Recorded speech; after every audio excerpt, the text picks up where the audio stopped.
are now continuing our lectures in this special course on fundamentals and biomedical applications of quantum science and engineering. Last lecture, we were trying to motivate you about the importance of quantum phenomena for many things on nature, right? And a few biological type of effects, like photosynthesis, like the sense of smell, and many other things that science today are discovering as being quantum type of effect. Okay, there was one special topic that's tremendously important for this. It's really important, and I did not mention last lecture, which is a phenomenon called tunneling. Tunneling, as the name is saying, is like making a tunnel in some situation where things are not allowed to do. And this is a very important quantum property that we believe is present in many biological phenomena and many engineering phenomena. In fact, some sensors are fully based on this phenomenon of tunneling. Let me explain to you what is tunneling. And to do that, we're going to use a very simple analogy. We're going to imagine that we have a kind of mountain. And as you know, mountain, because of the potential energy, if I demand energy conservation, if I put a little card here that can roll without losing energy around, and I start in this point, and this is the profile of this potential, we say, but could be like the landscape with the mountains and everything. We know that this will go, get kinetic energy, lose more kinetic energy, and gets to the turning point. The turning point is the point where the energy is equivalent to where I start. From here, it's going to return and going to be trapped in between these 2 points, the beginning and the turning point, right? This is how many things are around us. And this is a bound system that stays oscillating here. And classically, the system cannot go out of this range because we will go to regions where the energy will be negative and things like this. So it doesn't go. So suppose that we want to find the car in this side. But because I have this mountain, the car will not go. And this region here, which I am highlighting, is exactly the forbidden region. This is a region that classically is not allowed for this car to go. It's forbidden. And there is nothing you can do that will make this car to go to the other side. If you start here, it is permanently connected to this region, going and coming back. It will never go to that side, only if somebody give energy enough to. So this is a forbidden region for the motion, for this to go.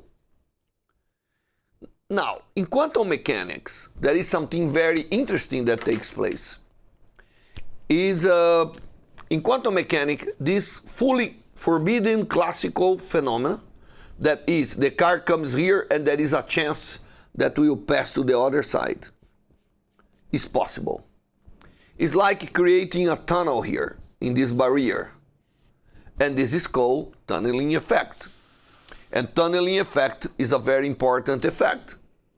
Because in many processes, in many basic processes where charge has to be transferred from one situation through an isolation barrier, some places that will not allow charge to go, and that the system can go. Quantically, it's possible for the system to go, pass through a forbidden region and appears in the other side where is allowed. So this tunnel effect, it takes place in many situations, and especially in some membranes, in some different metabolic reactions, this takes place. And in many sensors are based on this fully quantum process. We're gonna learn in your course why that takes place, why this quantum treatment of a process like this will allow the things to be in the other side. In fact, this kind of tunneling effect is responsible for the radiative decay of the nuclei. You have the nucleons inside the atomic nuclei, protons, neutrons, and then some reaction take places and particles can tunnel to a barrier that keeps the nuclei together and flies out. And then we detected those alpha particles and things. Alpha decay is an example of this quantum effect, and we use the alpha particle for many things. Okay, but there is one application of tunneling effect that is very familiar to most of you, which is the tunneling microscope. Tunneling microscope, it relies exactly on this quantum effect. You know, suppose we have here a kind of landscape here, which are probably charge distribution in the surface of a solid or something. And we put a tip. And this is a very narrow tip. It ends in one atom. So it's very small. And then, of course, if we approach this, even if we apply a voltage, charge cannot tunnel because this is vacuum. Or this is, it's not allowed for the system to pass through. This is a barrier for the transmission of the electron. But due to the tunneling effect, electrons can pass. And then you can detect a current. And this current depends on the distance you are. So the tunnel effect, as we're going to learn in the course, the quantity of tunneling or the probability of tunneling will depend on the height of the barrier and the length. So how far the tunneling has to go. So this will be like how wide is the barrier, will be the distance between the tip and the surface.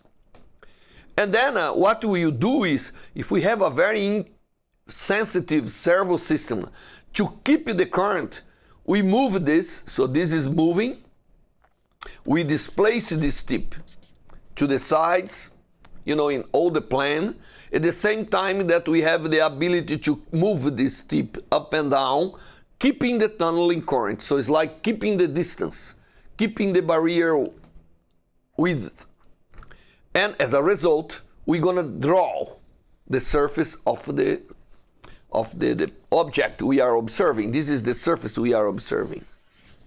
And then through this, and then we process this movement, and we can map the whole surface using the tunneling effect. So, tunneling microscope is today a kind of regular things that we use in many situations. Okay, so this was to conclude the last lecture. As I said to you in the beginning, there are some concepts that are very important for the understanding of the quantum phenomenon.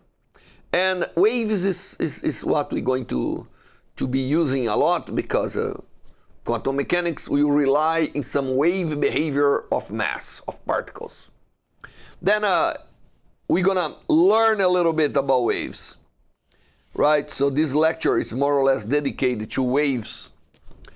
And there are many waves, in nature, right? So I'm gonna do a kind of review on mechanical waves, and then I'm gonna touch a little bit electromagnetic waves, which are important waves, right? It's waves that we deal with every day. But first I want to choose some waves to give you the main phenomena related to the wave mechanics. Things that are waves, they do things that particles do not do it. As we learn in classical, in basic physics, right, in freshman physics, we learned the dynamics or the mechanics of particles, and we learned that the particles must have momentum and energy. And from there we construct all the mechanical behavior of a system. Here we have, for waves, we have something else. As we're going to see, we have the wavelength and the frequency. instead of momentum and energy. And this is important, this analogy of how to construct the pathway, the behavior of a wave. Knowing those properties will be very important for the hypothesis that will come later. Okay, speaking about waves, for you to recall some of the concepts and for us to use that. The first thing that comes to our mind is water waves, right? I mean, if you are in a swimming pool and you just produce a movement of the water surface in one place, and then this will propagate. This up and down can propagate, and that forms a wave in the water. That's one nice mechanical wave. But there are other mechanics waves that are important, like the sound. Acoustic waves are very important, and they have an equivalent nature of the water waves. And like the waves in a string, they are also very important, like the instruments, or even if you take take a hoop and you start to shake, you produce a wave that propagates. Normally, waves propagate, except if there is a boundary condition for it to exist, as we're going to see, which is another concept that are very important for quantum mechanics. So, in this next few moments, I will give you some ideas about these mechanical waves.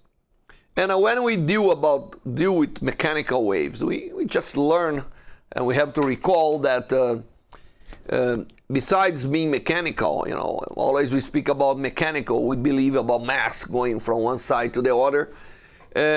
When we speak about waves, the medium where the wave exists,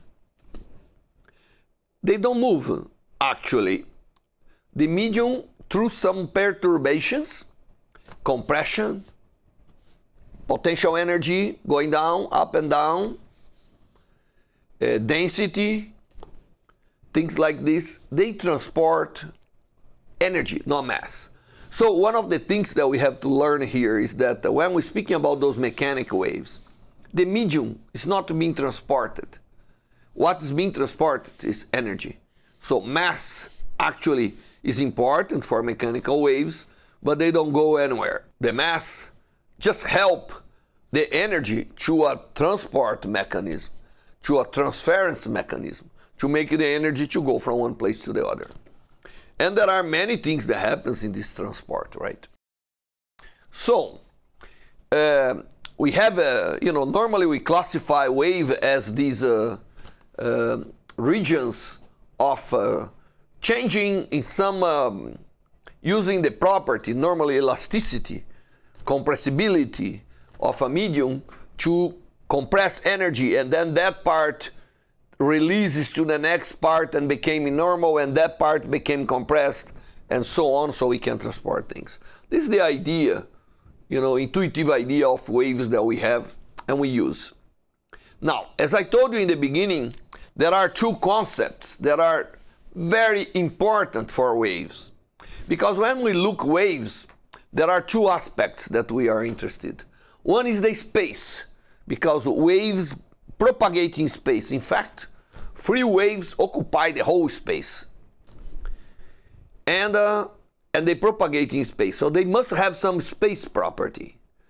And the spatial property of waves is all within one parameter that's called wavelength. So when we speak about wavelength, we are speaking about the spatial part, the spatial periodicity, right, of the wave. But it's not the only property that's important. We have also the time. Time is important, because if we are in one point, if you fix yourself in one position, so we fix the space, we see that as time progresses, the energy goes, or the perturbation on the medium comes and goes. And then there is also a time parameter or a time property that's very important, and that's the frequency. So you see, the same way that in particle, we characterize the particle in classical mechanics using, in particle mechanics, in using momentum and energy. Here we use actually wavelength and frequency. So frequency and wavelength should characterize and let us create the way to deal with the waves. And those are very important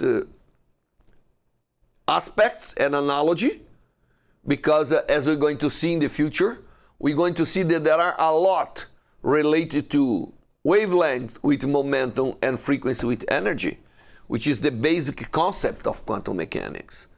So, you know, we know that before we know quantum mechanics, before we knew quantum mechanics, we already knew that waves needs spatial properties and time properties to be characterized.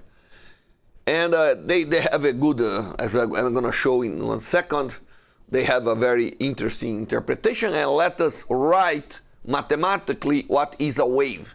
The same way that we wrote the equation of motion, the trajectory of a particle. Okay, now let me give us an example that we all know, the wave in a water tank. And then the surface of the water, which is my sketch here, is very quiet. There is nothing here. And then we come in the very central position and we make an up and down movement, which means for a part of the mass of this water, we give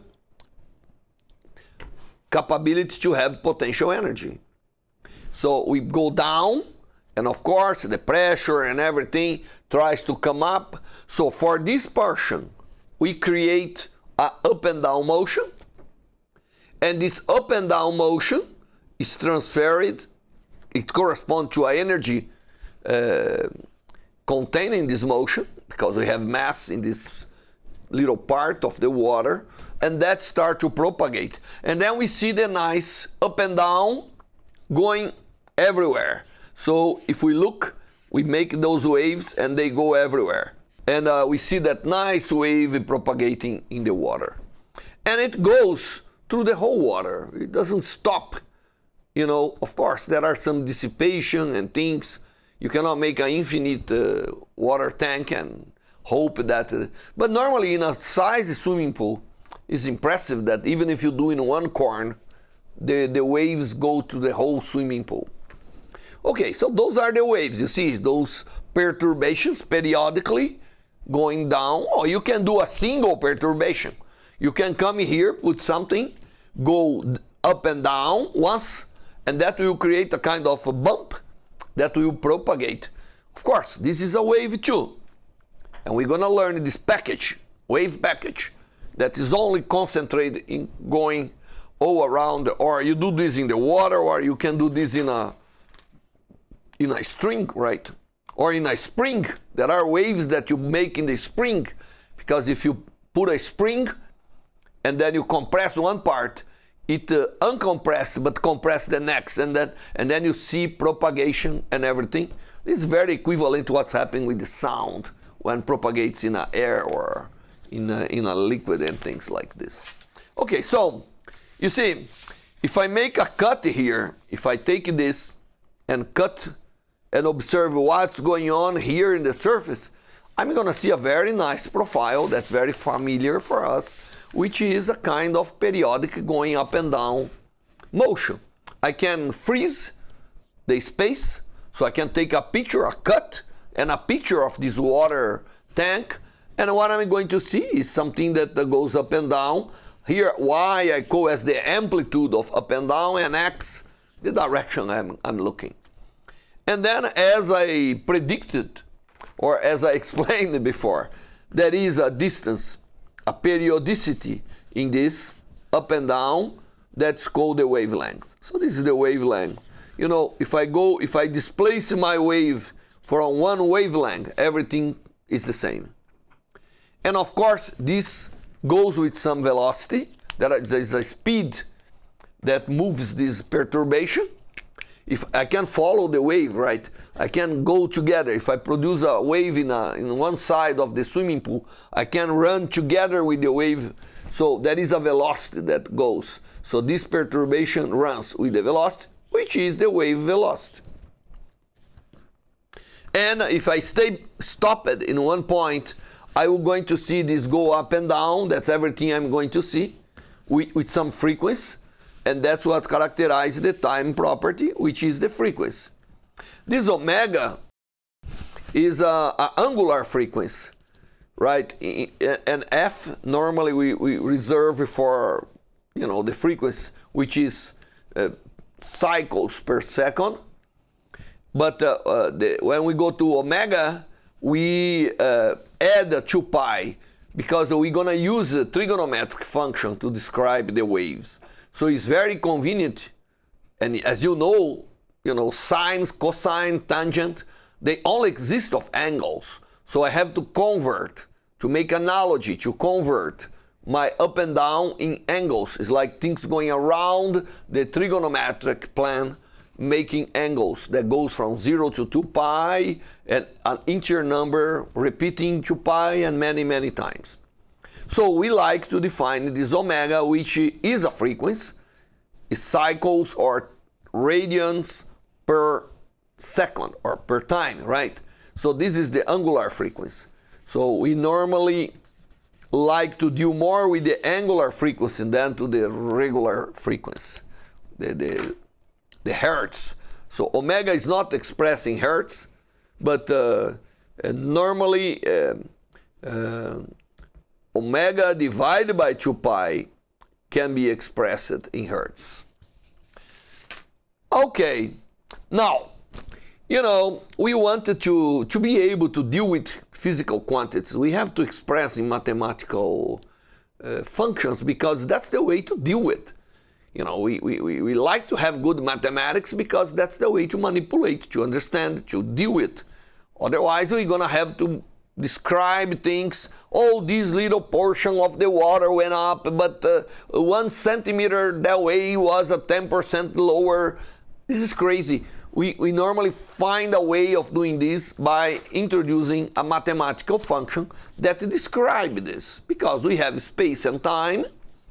So we like to express in mathematical function. So the amplitude of this wave is well described the way, it's a regular wave that we call our harmonic waves. They are described by like a cosine. Could be a sine too, but this function here, if I stop in time, this is actually a cosine that goes up and down. Well, if it was a cosine, we start here, but that is a phase here that takes care of everything. If we take a picture of this, if we just go and freeze time, we see a nice trigonometric variation of the amplitude as a function of space. Now, if we come and choose one spatial coordinate, we're gonna see also a motion of up and down periodically, exactly if here was time, not space. And if we sit ourselves in one of the apses or the top of the wave, this will propagate, and will propagate with this amplitude. So, there is one situation where this is fixed. If I take this 0, then I come with kx minus omega t 0, which means that x divided by t is equal to omega divided by k, which is the velocity. As x developed with time, for one, because then I fixed the amplitude, doesn't matter the phase. I'm going to speak about the phase soon. And then doesn't matter where I am here in the top or anywhere, that will move with this velocity for this wave, because we will keep the argument constant. If you keep the argument constant, the amplitudes, the overall amplitude is constant. A here is the maximum of this oscillation, of this displacement. And normally we call A the amplitude, and the Y we call the displacement. So displacement, amplitude, it will be displacement. Okay, Very good. So you see, when we did that, we did not see where the wavelength is, but the wavelength is here in this K, because if I go from some x position to x plus lambda, nothing change. So this K is exactly representing the inverse of the space and the periodicity. So K is actually 2 pi divided by lambda. So if x goes from 0 to lambda, nothing change. Because as the cosine goes by 2 pi in the argument, we repeat the value, as we all know. So this is called wave number. And we use a lot this wave number. We like wave number because, again, the same way we like omega, because it's the way to express things. We like the reciprocal of the wavelength, which is the wave number. And there is one important factor here, the phase. The phase is what appears here. It's like when x is 0, t is 0, what is the displacement I have? That's related with the phase. The phase is something that allows me to be anywhere in any instant of time and position. So I can put any initial condition I want. So that's the phase. It's called phase. So comes in the argument together with those properties, and that's a very important property of waves. And this phase, you know, which is it can be 0, then doesn't matter, or can be 2 pi, or can be anything between 0 and 2 pi. So actually, it's like taking this orange and moving the way I want anywhere when I took this picture.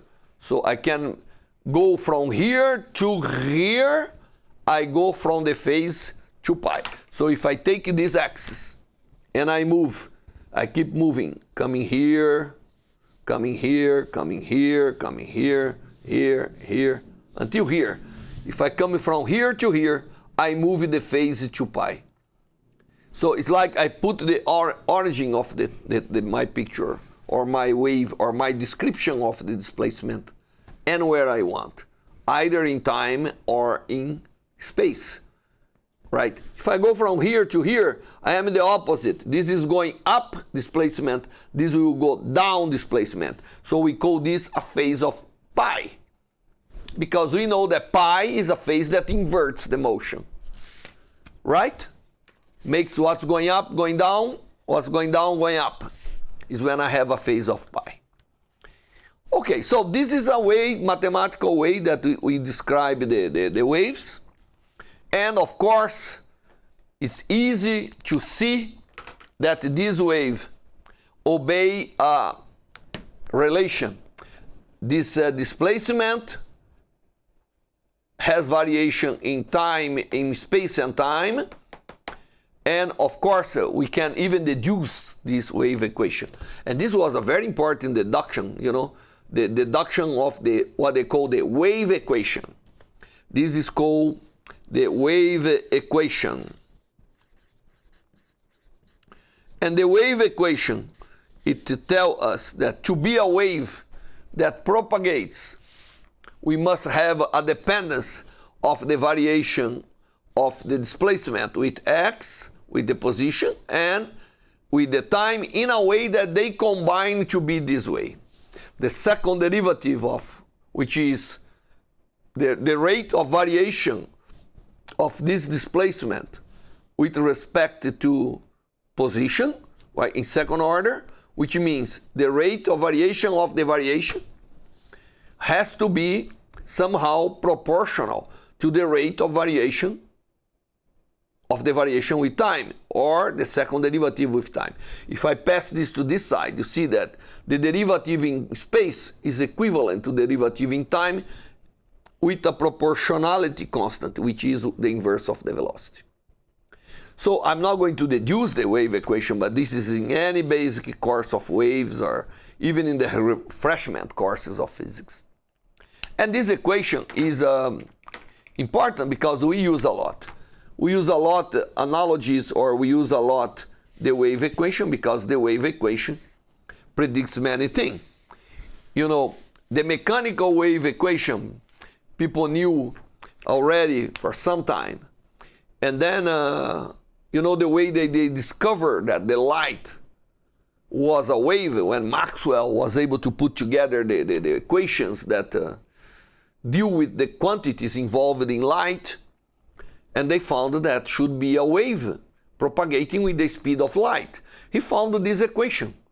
And then he said, well, very interesting, because if I combine everything we know about electricity and magnetism in some conditions, I found that should be a wave of electro and magnetic nature. And this is the light. So you see, wave equation is quite important. And this is a master equation for waves.